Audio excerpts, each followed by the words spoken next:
राधे राधे। स्वागत है आपका मेरे चैनल पर। तो आज के इस वीडियो में मैं उन पति पत्नी की बात करूंगी जो कि सेकंड मैरिज तो कर लेते हैं लेकिन पहली मैरिज में तलाक नहीं लिया होता है उन्होंने, और पहली मैरिज सबसिस्ट कर रही होती है और उसके साथ ही बिना तलाक के वो दूसरी शादी भी कर लेते हैं। तो वीडियो शुरू करूं इससे पहले आपसे रिक्वेस्ट है कि अगर आपने अभी तक मेरे चैनल को सब्सक्राइब ना किया हो तो प्लीज सब्सक्राइब कर लीजिए और बेल बटन को प्रेस करना बिल्कुल मत भूलिएगा, ताकि ऐसी ही इम्पोर्टेंट इंफॉर्मेशन लेकर आपके पास सबसे पहले पहुंचूं। 1 जुलाई 2024 के बाद से देश में नया कानून आ गया है। तो इस कानून के तहत क्या बाइगेमी की कोई सजा नहीं होती है, या इस केस में बाइगेमी के लिए कौन सी धाराएं यूज की जाती हैं? तो नए कानून के हिसाब से अगर पति या पत्नी बिना तलाक के दूसरी शादी कर लेते हैं तो ऐसे में उनके ऊपर कौन सी धारा लगती है? क्या इंडियन पेनल कोड और नए कानून में कोई बदलाव आया है? इन धाराओं के तहत पति पत्नी को क्या सजा मिलती है? क्या जुर्माना लगेगा और पुलिस उनके खिलाफ क्या कार्रवाई कर सकती है? और सबसे इम्पोर्टेंट बात कि क्या पुलिस ऐसे पति पत्नी को जो बिना तलाक दिए दूसरी शादी कर लेते हैं, इन लोगों को गिरफ्तार कर सकती है? और किन कंडीशंस में सेकंड मैरिज जो है वो वैलिड मानी जाएगी? तो आज का वीडियो बहुत ही इंपॉर्टेंट होने वाला है। इन सभी पॉइंट्स को जानने के लिए वीडियो में अंत तक बने रहिएगा। तो सबसे पहले हम यहाँ पर आईपीसी की धारा 494 के बारे में बात करते हैं, जिसके तहत अगर हिंदू विवाह में पति पत्नी बिना तलाक दिए दूसरी शादी कर लेते हैं तो वो अपराध है, वो ऑफेंस माना जाता है। दूसरी बात, अगर कोई व्यक्ति पहले पति या पत्नी के जीवित रहते दूसरी शादी कर लेता है तो वो 494 आईपीसी के तहत अपराध है, और ऐसा करने वाले पति या पत्नी को 7 साल की सजा का प्रावधान है और साथ ही फाइन भी है। अब यहाँ पर मैं आपको क्लियर कर दूं कि 1 जुलाई 2024 के बाद से नया कानून आ गया है और इंडियन पेनल कोड को खत्म कर दिया गया है, जिसकी जगह पर भारतीय न्याय संहिता यानी BNS आ चुकी है। BNS में भी एक सेक्शन ऐसा डाला गया है जिसमें यह कहा गया है कि बिना तलाक दिए हुए यदि पति या पत्नी दूसरी शादी कर लेते हैं तो वो अपराध होगा, जिसके लिए 7 साल की सजा और जुर्माना है। यहाँ पर कहने का मतलब है कि कानून चाहे वो पुराना वाला हो या फिर नया, दोनों में ही बिना तलाक दिए शादी करने पर पति या पत्नी को 7 साल की सजा का प्रावधान है, साथ ही जुर्माना भी निर्धारित किया गया है। यानी कि पहली शादी चलते हुए अगर दूसरी शादी कर ली गई है तो वो अपराध माना जाएगा और साथ में उसमें फाइन भी लग सकता है। अब इसके बाद हम बात करते हैं सेकंड मैरिज और हिंदू मैरिज एक्ट के सेक्शन 5, 11 और 17 में क्या संबंध है। देखिए, हिंदू मैरिज एक्ट का सेक्शन 5 कहता है कि शादी के वक्त पति या पत्नी में किसी का भी कोई लिविंग स्पाउस नहीं होना चाहिए, यानी कि पहले से पति या पत्नी में कोई भी शादीशुदा नहीं होना चाहिए। यानी कि जब शादी हो रही हो तब पति या पत्नी में से कोई ऑलरेडी मैरिड नहीं होना चाहिए, या तो फिर वो दोनों कुंवारे होने चाहिए, या फिर किसी कॉम्पिटेंट कोर्ट के द्वारा उनका तलाक होना चाहिए, या फिर अगर शादी के समय पति या पत्नी में से किसी का स्पाउस पहले वाला जीवित है तो ये शादी इनवैलिड मानी जाएगी। ये सेक्शन 5 डिफाइन करता है, और ये शादी इनवैलिड माने जाने के साथ साथ अपराध की श्रेणी में आएगी।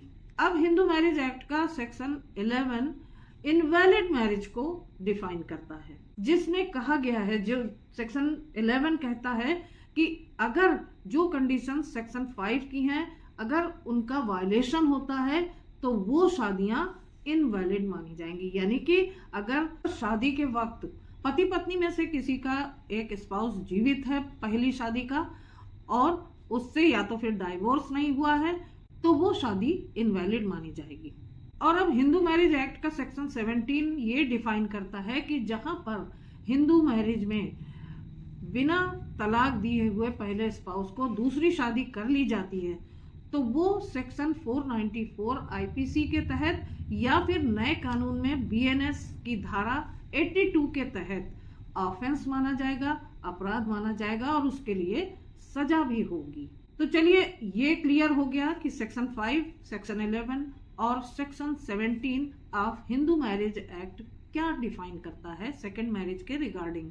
तो अब हम यहाँ पर बात करते हैं कि क्या ऐसे पति पत्नी को जो बिना तलाक दिए पहले स्पाउस को दूसरी शादी कर लेते हैं तो क्या पुलिस उन्हें गिरफ्तार कर सकती है। तो यहाँ मैं आपको बता दूं कि सेक्शन 494 आईपीसी या फिर नए कानून में बीएनएस धारा 82 ये नॉन कॉग्निजेबल ऑफेंसेस हैं। इसके साथ साथ ये बेलेबल अपराध हैं।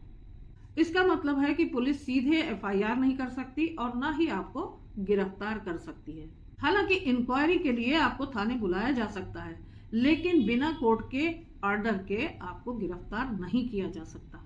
तो अब हम यहाँ पर बात करेंगे कि बिना तलाक के जब दूसरी शादी कर ली जाती है तो उसमें सजा किस तरीके से होती है, यानी कि कब सजा होगी और कैसे सजा हो सकती है। तो यहाँ पर हम इसे एग्जाम्पल से समझते हैं कि अगर मान लीजिए किसी पति ने बिना पहली पत्नी को तलाक दिए दूसरी शादी कर ली है और पत्नी ने पति पर बाइगेमी का केस फाइल कर दिया है। अगर पहली पत्नी ये कोर्ट में प्रूव कर देती है कि उसकी शादी अभी वैलिड है, अभी सबसिस्ट कर रही है और दूसरी शादी जो की गई है वो पूरे रीत रिवाज से की गई है, तो कोर्ट में इसे अपराध की श्रेणी में माना जाएगा। और अगर पत्नी दूसरी शादी को प्रूव नहीं कर पाती है तो शादी प्रूव ही नहीं होगी, और जब शादी प्रूव नहीं होगी तो फिर उसके लिए ऑफेंस भी प्रूव नहीं होगा और किसी भी तरीके की कोई ऑफेंस प्रूव न होने के कारण सजा भी नहीं होगी।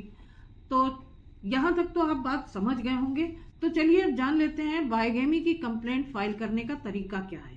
देखिए सीआरपीसी के अनुसार या बीएनएस के 82 धारा के अंतर्गत अगर बाइगेमी का केस करना है तो जब तक विक्टिम स्पाउस जाके खुद केस फाइल नहीं करता है तब तक कोई भी कोर्ट कॉग्निजेंस नहीं लेती है, यानी कि संज्ञान नहीं लेती है। अब यहाँ पर एक सवाल और आता है कि बहुत से लोग दूसरी शादी करने के लिए धर्म परिवर्तन करा लेते हैं, तो क्या वो वैलिड है? इस पर ऑनरेबल सुप्रीम कोर्ट ने 2 लैंडमार्क जजमेंट्स दिए हैं। Sarla Mudgal versus Union of India जो 1995 में आया और Lily Thomas versus Union of India जो सन 2000 में ऑनरेबल सुप्रीम कोर्ट के द्वारा किया गया। इन दोनों जजमेंट्स में ऑनरेबल सुप्रीम कोर्ट ने एकदम क्लियर कर दिया है कि जो सेकंड मैरिज धर्म परिवर्तन करके की जाएगी वो इनवैलिड है, यानी कि वैलिड नहीं है, कानूनी नहीं है।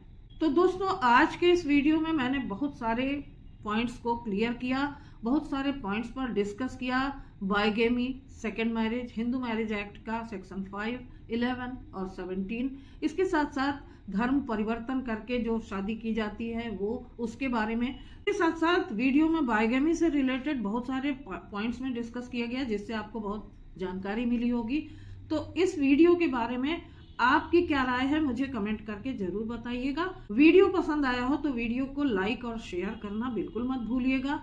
और लगभग 80% लोग मेरे चैनल को सब्सक्राइब नहीं कर रहे हैं, तो प्लीज सब्सक्राइब कर लीजिएगा।